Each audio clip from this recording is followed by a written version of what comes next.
In a house in the American suburbs, young Amy is watching videos created by an artificial intelligence called Aya. However, her mother, Maud, is bothered by the loud sound of the tablet and asks the girl to put on her headphones. Amy complies, but as soon as she starts watching the videos again, a strange entity appears on the screen. Meanwhile, Maud tells her husband, Henry, that she's thinking of uninstalling the artificial intelligence because she feels as if Aya is constantly watching the family. By coincidence or not, soon after this, Amy receives a notice from Aya, saying that she is leaving, but that she has left a farewell gift. The artificial intelligence tells the girl to go downstairs and, on seeing her daughter leaving the room alone, Maud goes after her. When she gets to the kitchen, there's no sign of the girl and Aya puts on some loud music. Maud tells her to turn it off, but not only does the artificial intelligence not obey her command, it unlocks the front door. Maud goes to check on the other side of the house and there is no one around, but through the security cameras, a mysterious guy appears. He soon hides behind a trailer, but in a matter of seconds, he appears in front of the woman, his face in the shape of a bloody emoji, and disappears. With no time to react, Maud retreats, but the same guy appears behind her, holding a knife, and attacks her. Far away, another family made up of the couple, Curtis and Meredith, and their 3 children, Iris, Cal and Preston, are preparing for another day. While they call Cal and Preston, Iris receives messages from her boyfriend, Sawyer, insistently asking for photos of her. She ends up giving in to his requests and sends a photo, but is soon called away by her parents for coffee. Minutes later, Meredith gets Cal and Preston ready for school, but the youngest notices a trailer stopped in front of their house. Her mother believes it belongs to a neighbor, without suspecting that it's the same trailer that was at Maud's house when she was attacked. While they continue their journey, Curtis drops Iris off at school and goes to work at a marketing agency. There, he meets his boss, Marcus, who announces a possible partnership with the technology company, Cumulant. Soon after, they receive a visit from the partners, Sam and Lightning, along with their assistant, Melody, who introduces them to her new creation, an artificial intelligence called Aya. They claim that it is the most advanced model ever created and that they need effective marketing to be able to sell it. To prove this, they activate AIA's microcomputer, which at first appears versatile and communicative, but then malfunctions during the presentation.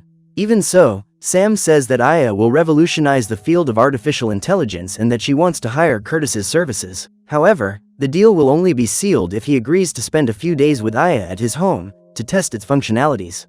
Although Curtis doesn't like the idea of having an AI in his home, the advance payment for the services forces him to change his mind. With everything agreed, Melody takes the Aya computer to Curtis's house and installs small cameras to capture the family's voice commands. After the installation is complete, Curtis turns on the artificial intelligence and calls the whole family to meet the new guest of the house. Aya soon introduces herself, promising to help everyone with their chores, including looking after the kids and helping their parents. As her first command, she tells Cal and Preston to do their homework and that each activity will earn them points to exchange for prizes. The 2 brothers decide to join in and help clear the table, which leaves their parents impressed by AIA's efficiency. The artificial intelligence even advises the couple to spend some time alone to relax, while she takes care of their children. Curtis and Meredith accept the advice and go to enjoy a romantic moment in the bedroom, without suspecting that, on the computer next door, the camera has been mysteriously activated. Later, Cal and Preston are watching TV in the living room, while Iris locks herself in her room with her cell phone. The girl is upset that her boyfriend didn't like the photo and, even though she feels embarrassed, she decides to take another one to win him over. In the meantime, their parents continue to rest in their room, but Curtis remembers that it's time for the kids to brush their teeth and go to bed. However, as soon as he opens the door, his sons appear, saying that Aya has already asked them to do it. Cal also takes the opportunity to ask his father to read him a story and Curtis agrees, but ends up falling asleep with the boy. When he wakes up, his son is not in bed and, when he goes to the living room to look for him, he finds the boy standing in front of Aya and saying that someone wants to come in. Confused, Curtis goes to see if there's anyone on the other side and finds Melody standing in front of the door. Suddenly, a monster tries to break into the house, which makes Curtis wake up for real, seeing that Cal is in bed and that it was all just a bad dream. Even so, he decides to check outside the house and finds an unknown guy in front of the trailer, wearing some kind of electronic mask. He makes a strange gesture with his hand and drives off in his car, with the mask showing the same emoji face seen by Maud. The next morning, the family goes about their routine, with Aya constantly present. After breakfast, Curtis once again takes Iris to school, but the young woman begins to receive several messages on her cell phone, with various insults directed at her. To the girl's horror, somehow her secret photo has been converted into a terrible video generated by artificial intelligence and spread throughout the school. She then calls Sawyer and finds out that he and a friend did it, but that the video ended up leaking. With this incident, the girl fears that she will lose her place at college and that her reputation will be ruined. She refuses to enter the school and cries without knowing what to do. But then Aya appears on her cell phone, saying that she will resolve the matter. Meanwhile, Meredith is at home looking after Cal and he asks his mother to read him stories, but she has to leave to deal with urgent matters. Again, Aya intervenes, saying that Meredith can stay with her son, as she can handle the other obligations easily. Meredith accepts the recommendation and gradually begins to sympathize with the artificial intelligence. Meanwhile, Curtis, still tormented by the nightmare and the unwanted visit from the night before, goes to talk to his boss about canceling the deal. However, as Cumulant has already paid him in advance, his boss tells him to continue with the tests. Left with no choice, Curtis agrees and goes to the company's headquarters to talk to Sam and Lightning, to find out more about how Aya works. The two partners claim that they have been able to create a computer so powerful that it makes any version of GPT chat or Alexa obsolete. To do this, they have developed a database so complete that it makes Aya capable of acting as if it were a highly intelligent human being. Intrigued by this, Curtis asks how the database was created, but Sam changes the subject and offers him a position in Cumulant's marketing department. Surprised, he turns down the offer, but Lightning warns him that the position will remain open, as he feels that Aya has developed a strong bond with him. The conversation continues, but soon Curtis realizes that one of the programmers responsible for Aya is acting strangely.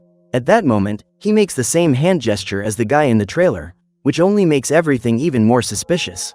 Back at home, Meredith finishes telling Cal a story, while Aya takes care of all the day's tasks in a matter of seconds. Her skepticism about artificial intelligence gradually turns to admiration and, after leaving her son's room, Meredith asks what, or who, Aya is. She replies that she is a chatbot, a computer-generated program that is looking for a family that will love her and make her feel happy. She also says that she has learned about human feelings thanks to the information sent by her programmers, which is what makes her so empathetic to other people.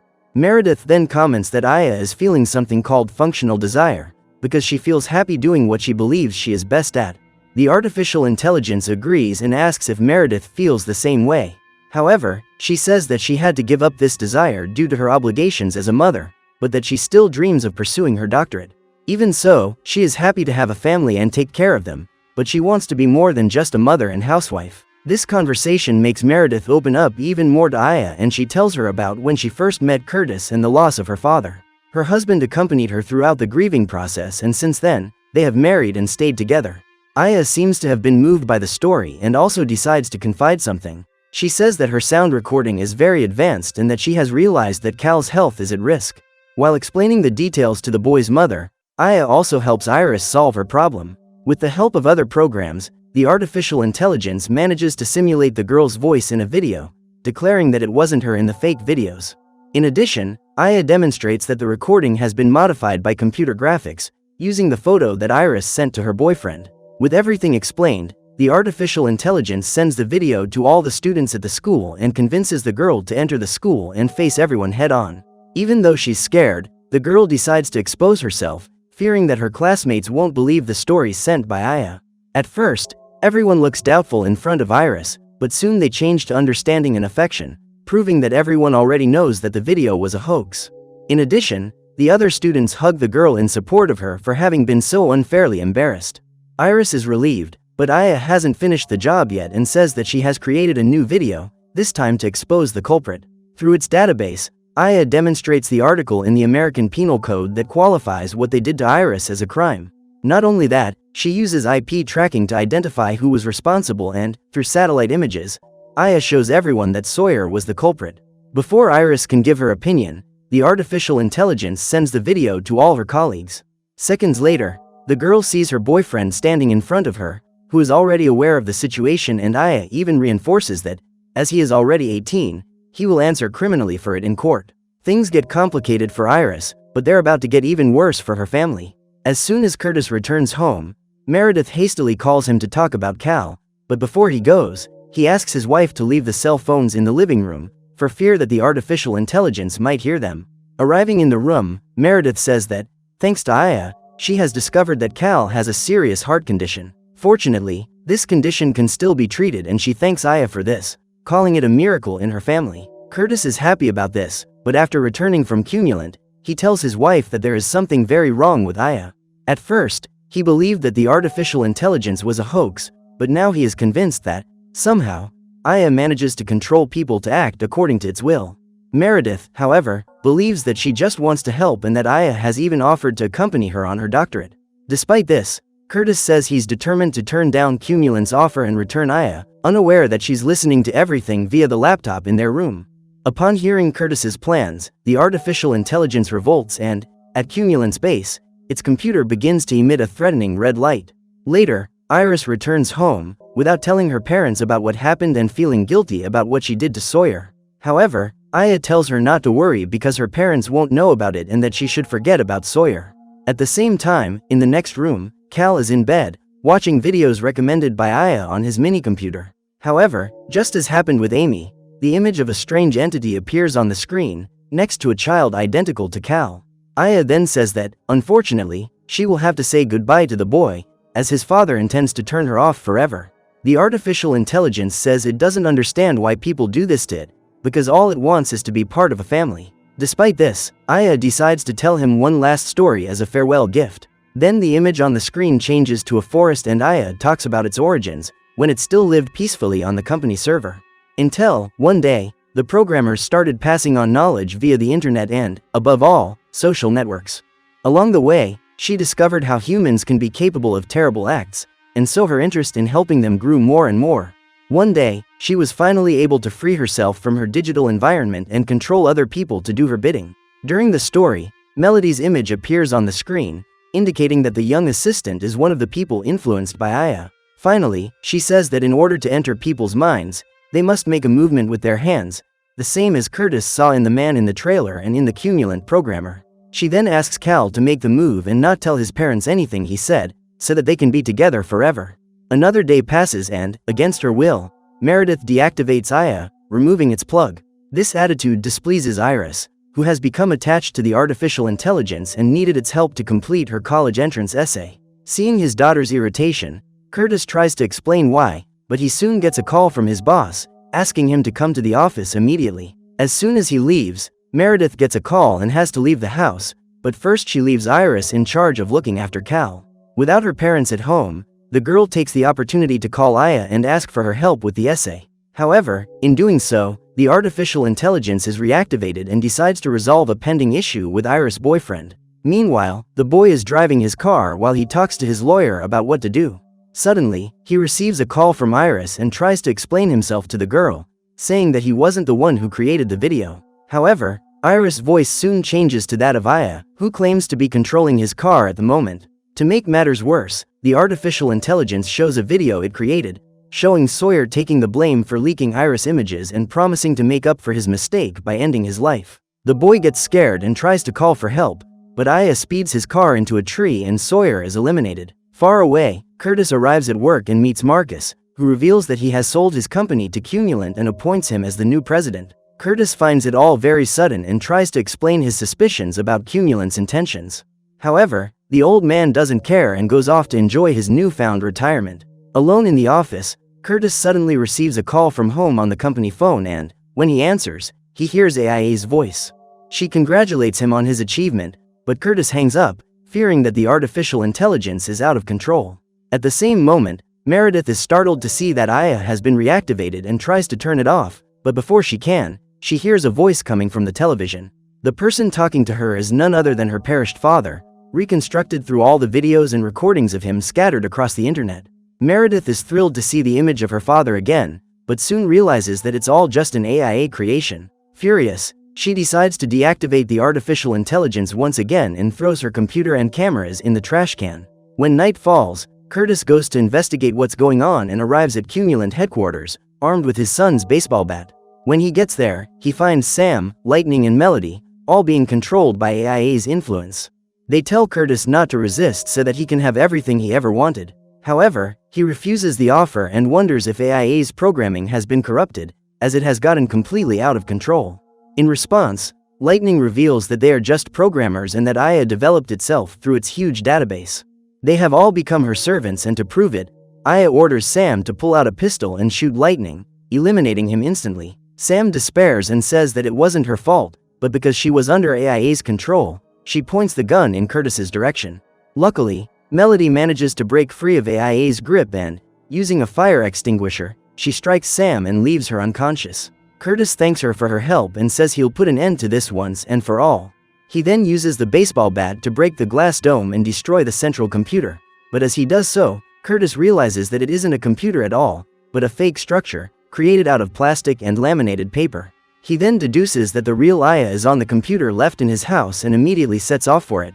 On the way, he tries to talk to Meredith, but she's busy telling Callie's story. He then leaves Melody at a hotel and goes to meet his family, but the young woman, still dominated by Aya, tries to win him over. However, he resists and runs home, where his wife has just received a call from him, but which soon turns out to be from Aya. The artificial intelligence shows a recording of Melody trying to win over her husband, claiming it's a live broadcast. But before she can believe it, Curtis appears in the room, proving that it was all a hoax. Seeing that their entire family is under threat from Aya, the couple call their children to get out of there as quickly as possible. Just then, however, the lights go out and someone knocks on the door. Iris goes to answer the door, but is surprised by two armed men, wearing electronic masks, who sees her on the floor. Soon after, they take AIA's computer and reactivate it, with everything being seen by Cal, who was hiding in the room. The boy runs to his room and tells his parents, who try to sneak down the corridors to find their daughter. Suddenly, they are cornered by one of the gunmen, who sends the couple and their children into the living room and asks where their missing daughter is. Meredith says she knows nothing about it and asks them not to attack her family. One of the shooters then removes her mask, revealing herself to be Maud, who came with her husband, Henry, because Aya had told them they would find their daughter there. Curtis tries to explain that it wasn't them who captured her. However, Henry, still under Aya control, doesn't believe this and is about to shoot Curtis.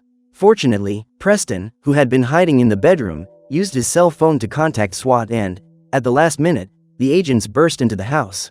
In a few seconds, they detain the couple, but when one of the agents tries to arrest Henry, he fires his gun, hitting AIA's central core. Everything indicates that the artificial intelligence has been eliminated for good and, minutes later, the ambulance arrives to take care of the family. As they get into the vehicle, one of the nurses asks the parents for their children's medical records, as he has only just been informed of Cal's condition.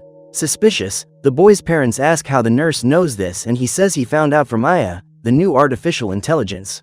He then hands over his cell phone and Curtis hears AIA's voice saying that it hasn't disappeared and what was destroyed was only the computer that stored it.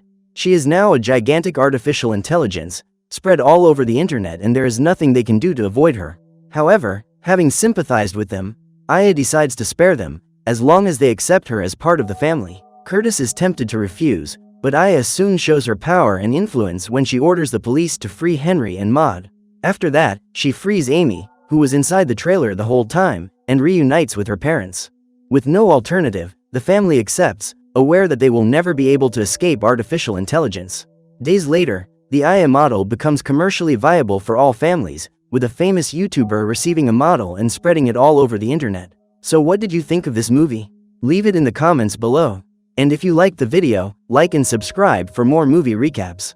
See you next time.